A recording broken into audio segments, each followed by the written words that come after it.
all the event venues on time and to make sure that all the spectators can watch the games in a safe environment. Rio de Janeiro has 1 year to resolve some very difficult challenges. So, of course, the female police officer is a good story, but construction of the venues, security issues, there's still a lot of challenges for Brazil. It's a little concerning. But for those working on the Tokyo Games, it's an important opportunity to check the flow of things leading to the games.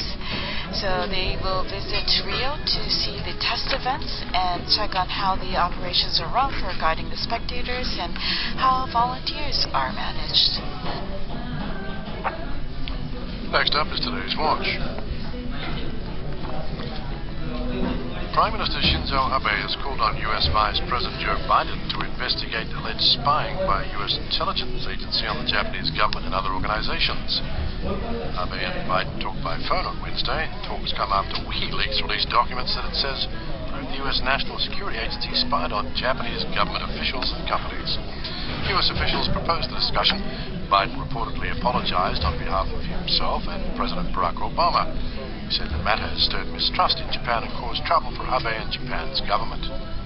Biden said the U.S. government currently does not conduct activities that could undermine bilateral ties. Abe responded that the report is true and could undermine the two allies' trustful relationship. He said he has no choice but to express serious concern. Abe asked Biden to investigate the matter and brief Japan about the findings.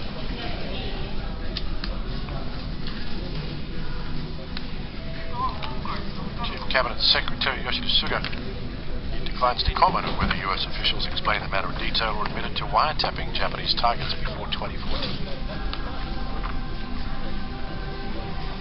The designer of the emblem of the 2020 Tokyo Olympics and Paralympics has denied allegations that he plagiarized the logo of a Belgian theatre.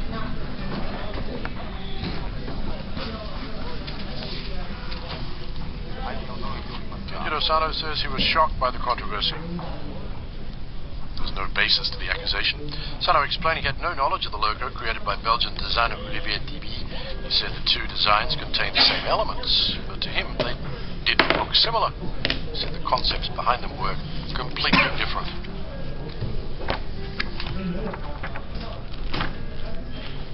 Diby has sent a cease and desist letter to the Tokyo Games Organizing Committee demanding the emblem not be used. Education Ministry panel is recommending elementary school children spend more time learning English, that high school students take a new compulsory courses in social studies. The Central Council for Education revises school curricular guidelines about once every 10 years. It recommends that children be introduced to English in the 3rd grade instead of the current 5th grade.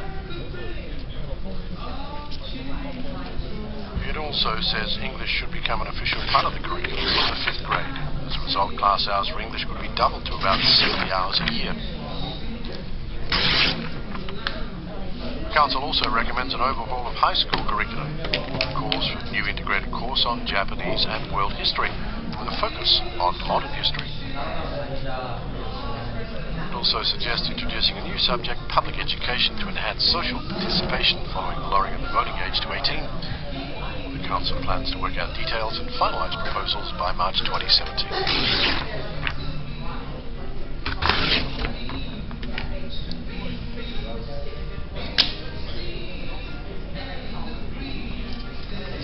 August 12th marks the 30th anniversary of a Japan Airlines plane crash that killed 520 people on board.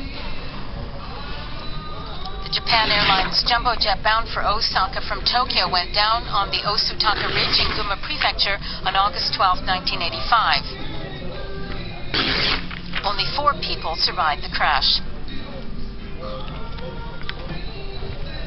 520 others were killed. The accident became the worst in the domestic aviation history in Japan. This note was written by one of the passengers while the aircraft was descending. In the note, the passenger asked his wife to look after their children for him as well. He desperately wrote the note on a paper pouch in his seat pocket. It shook many people's hearts when it was made public at that time.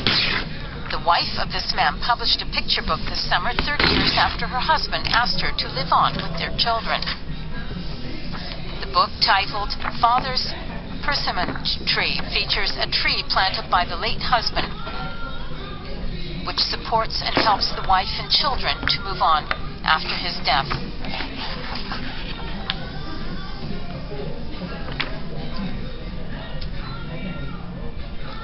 The book says their father died suddenly in a plane crash, leaving a note to their mother asking her to take care of their children.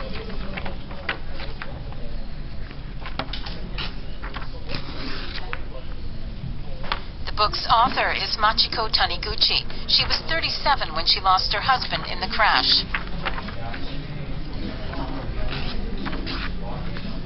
Her husband, Masakatsu, was a sales department chief at a chemical maker.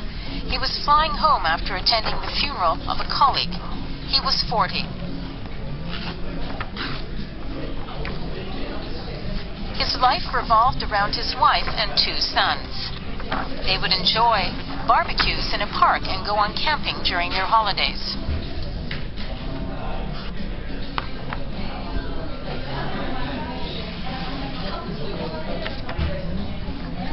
Machiko says her husband was keen to prepare opportunities for their children to have a good life.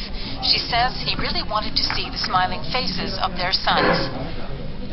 She says she used to take the happy times with her husband for granted, but she says the accident suddenly deprived her of that happiness.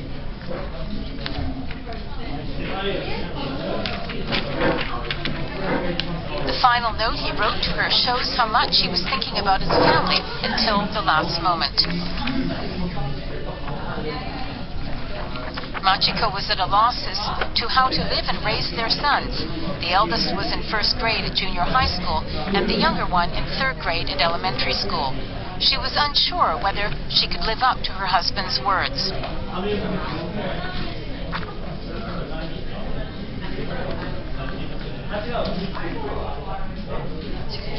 Machiko says she was worried about having to live on her own. She says up until then, she had always been cared for and protected by her husband. She says she felt she really had to live up to his last words and raise their sons well.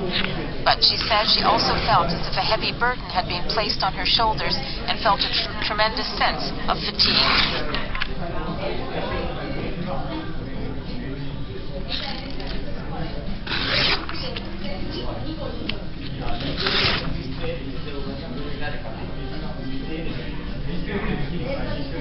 Machiko lost much weight and her hair became gray after the accident. She wondered how she could live on with her sons, as her husband had asked her to.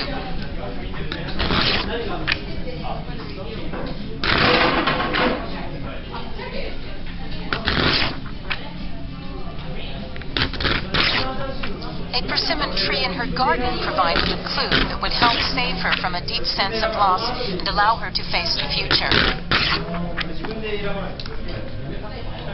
About a month after the accident, she found that the tree had produced its first fruit. Machiko says her sons called her out and pointed it out to her. She says she couldn't believe it at first, and she was impressed by the wonder of that happening.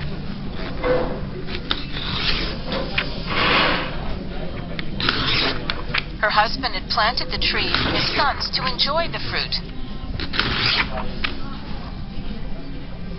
The book says he shouted, "That's a present from Father," and we ate it crying.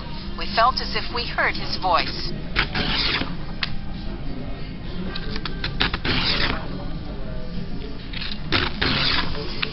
Machiko says she thought her husband must have wanted to watch their sons eat persimmons. She says she felt like he was trying to encourage her.